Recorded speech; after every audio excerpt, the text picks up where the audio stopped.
Perintah Kaisar Naga. Jangan lupa like, komen, dan subscribe RD1 Channel. Bab 3777 potong udara dengan satu pedang. Saat hari sudah gelap, Dev tiba-tiba menyadari ada yang tidak beres. Mereka melihat retakan mengerikan muncul di depan mereka. Retakan ini seolah-olah telah ditebang dengan pedang dan memisahkan seluruh dunia. Di satu sisi retakan besar, angin dingin menderu-deru beterbangan, dan pecahan luar angkasa yang tak terhitung jumlahnya berputar, seolah-olah mereka mencoba memanen semuanya.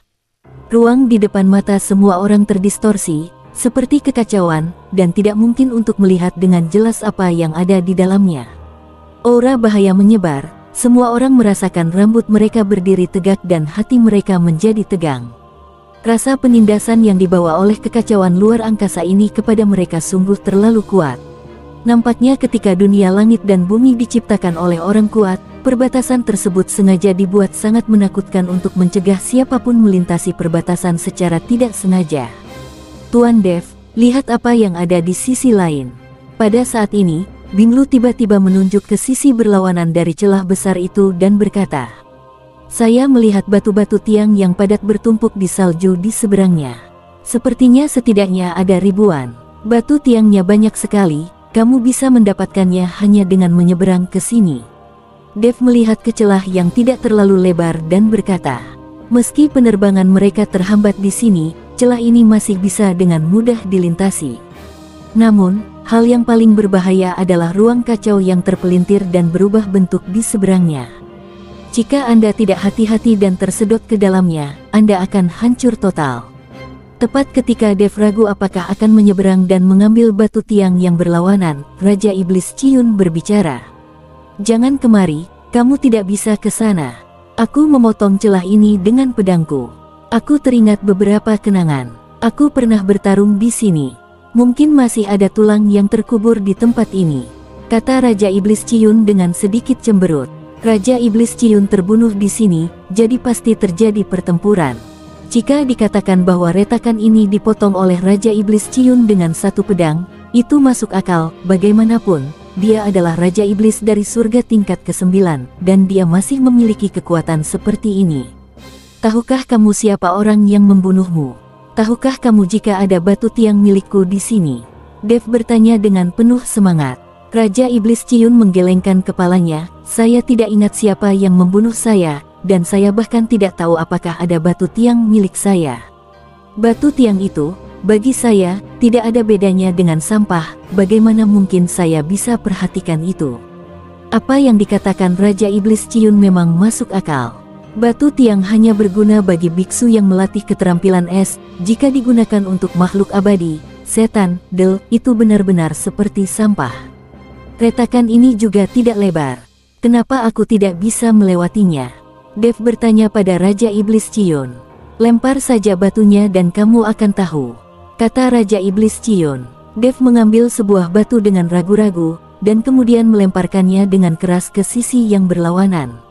Tapi saat batu itu dilempar keluar, aura kuat keluar dari celah besar dan langsung merobek batu itu.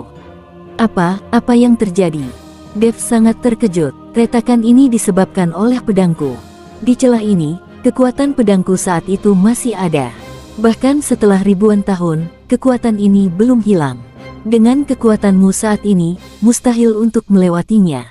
Jika kamu mencapai alam Mahayana, kamu mungkin bisa melewatinya," kata Raja Iblis Ciyun.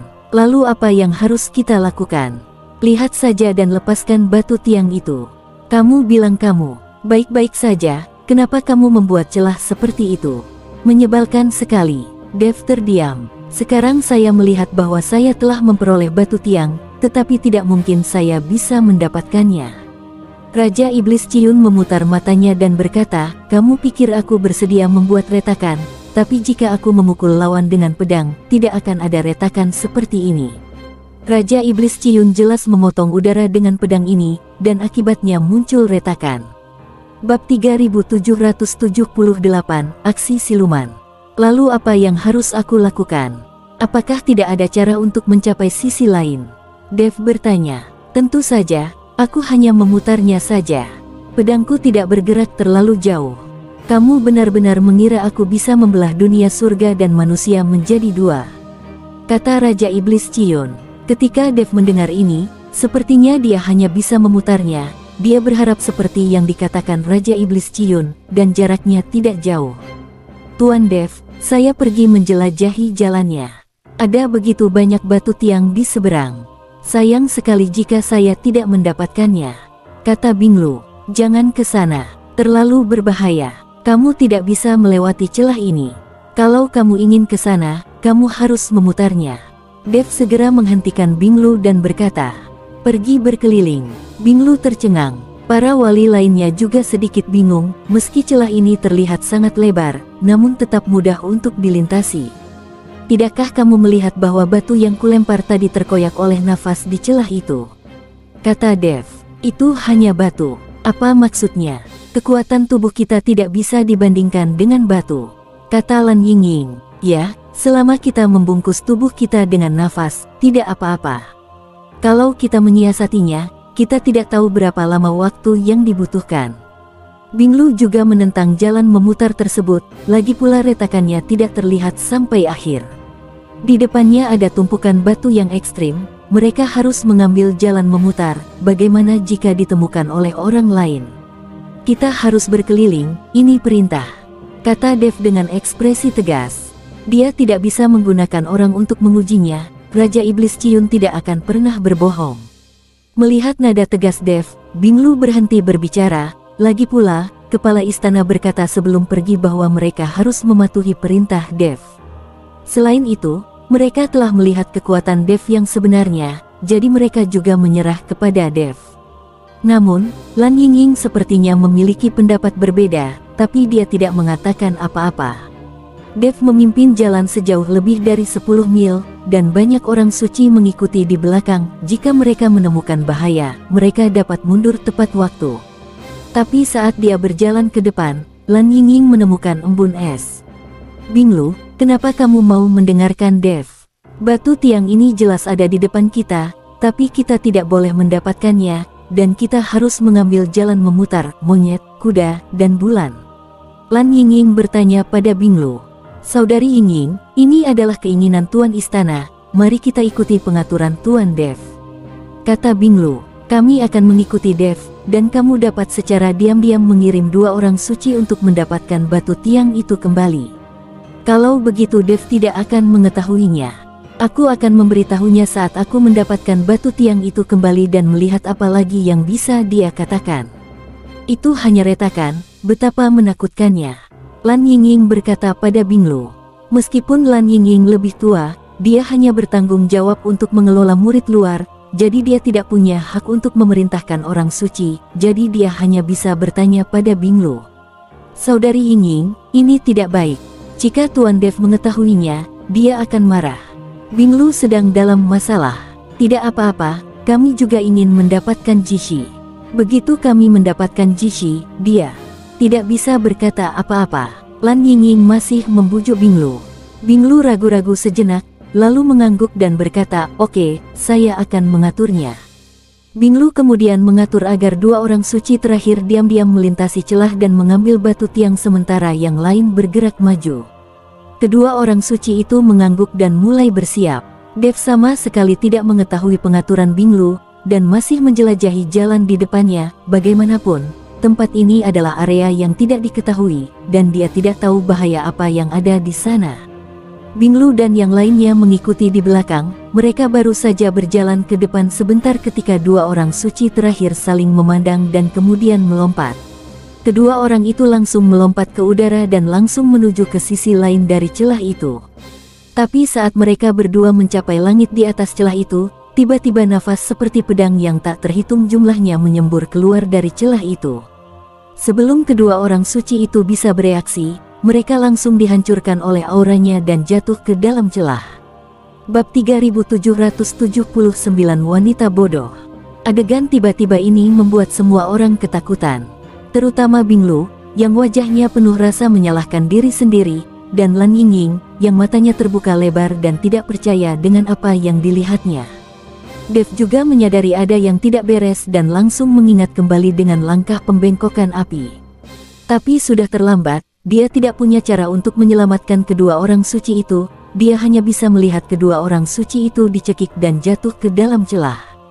Mata Dev terbakar amarah. Binglu, apa yang terjadi? Beri aku penjelasan. Dev mengertakkan gigi, suaranya sangat dingin. Tubuh Binglu sedikit gemetar, karena ketakutan dan kesedihan. Dua saudara perempuan kehilangan nyawa karena perintah bodohnya. Meskipun mereka semua tahu bahwa daerah kutub sangat berbahaya dan mereka bisa kehilangan nyawa kapan saja. Namun Binglu merasa sangat bersalah karena kehilangan nyawanya karena perintah bodohnya. Aku ingin mereka pergi ke seberang untuk mengambil batu tiang, jadi mereka tidak perlu berkeliling.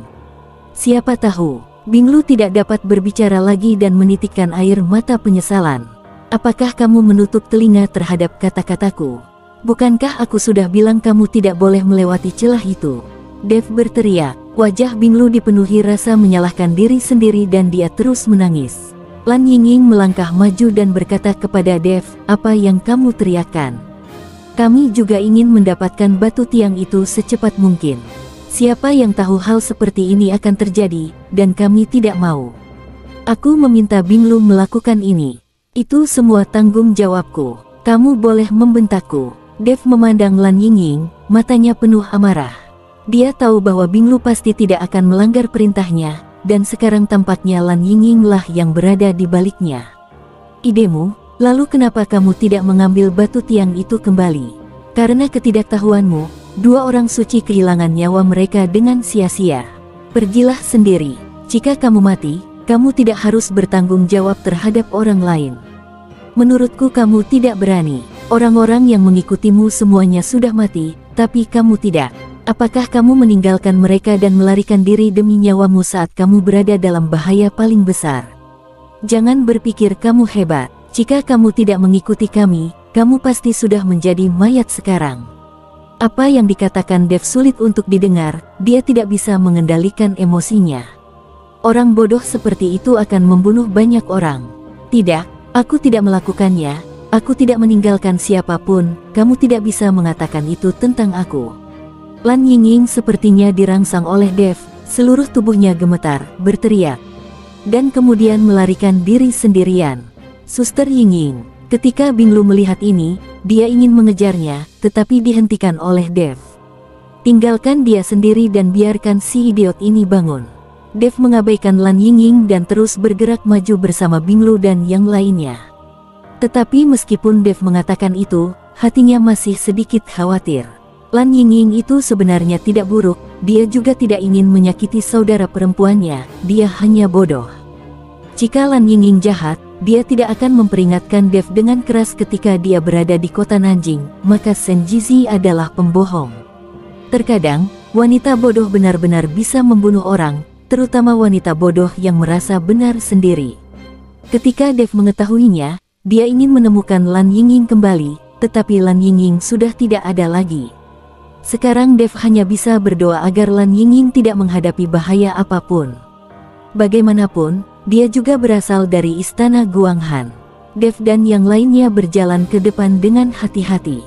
Meskipun mereka juga bertemu monster di jalan, Dev menangani mereka terlebih dahulu dan tidak membiarkan Binglu dan yang lainnya mengambil tindakan. Ini juga untuk memungkinkan Binglu dan yang lainnya mempertahankan kekuatan mereka. Saat saya bertemu dengan beberapa monster dengan kekuatan rendah, mereka semua ditakuti oleh monster beruang salju yang diduduki Dev. Dev juga tidak mengejarnya, lagi pula, dia di sini bukan untuk membunuh monster dan mendapatkan pil binatang. Bersambung.